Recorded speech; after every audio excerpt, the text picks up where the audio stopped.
ఇప్పుడు ఇద్దరి నడుమ భూమి పంచాయతీ నడుస్తుంది. ఏ ఈ భూమి మేం కొన్నాం అనొగలు, లేదు లేదు మేము ఆల్రెడీ కొని జాగను కూడా సాఫ్ చేసినాం, కాకుంటే రిజిస్ట్రేషన్ చేయించుకోలేదు గంతే అని ఇంకొకలు. అరే రే అదేంటన్నా, కొన్నమని చెప్తే అయిపోయేదానికి ఇంకా రిజిస్ట్రేషన్ చేసుకోలేదని నువ్వెందుకు చెప్తావే, లేనిపోయిన ఐడియాలు వాళ్ళకి ఇచ్చినట్టు కాకుంటే అని అంటారా అనరా? గీసారి ముచ్చట కూడా సేమ్ ఇట్లనే అయింది. పెద్దలు జానారెడ్డి గారంటే జానారెడ్డి గారే, కడుపులేం దాసుకోడు, నిజాలు నిర్భయంగా కక్కేస్తాడు.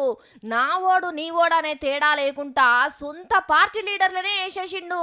తుమ్మిడి హట్టి బ్యారేజ్ కడతందుకు మహారాష్ట్రతోని మేము గప్పట్లనే ఒప్పందం చేసుకున్నాం అన్నారు షైగుర్తోళ్ళు. కేసీఆర్ సార్ తొండి వేసి ప్రాజెక్ట్ ఎత్తు తగ్గించి మళ్ళా కాగితాలు మార్చుకున్నాడు అని చిన్నగా లొల్లి పెట్టలే.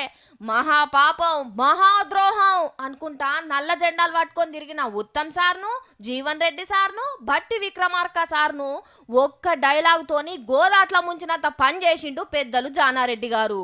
152 మీద ఫైనల్ ఒప్పందం కాలేదు, అది వాస్తవం. అగనట మహారాష్ట్రతోని ఒప్పందం చేసుకుందాం అనుకున్నారట కానీ చేసుకోలేదట.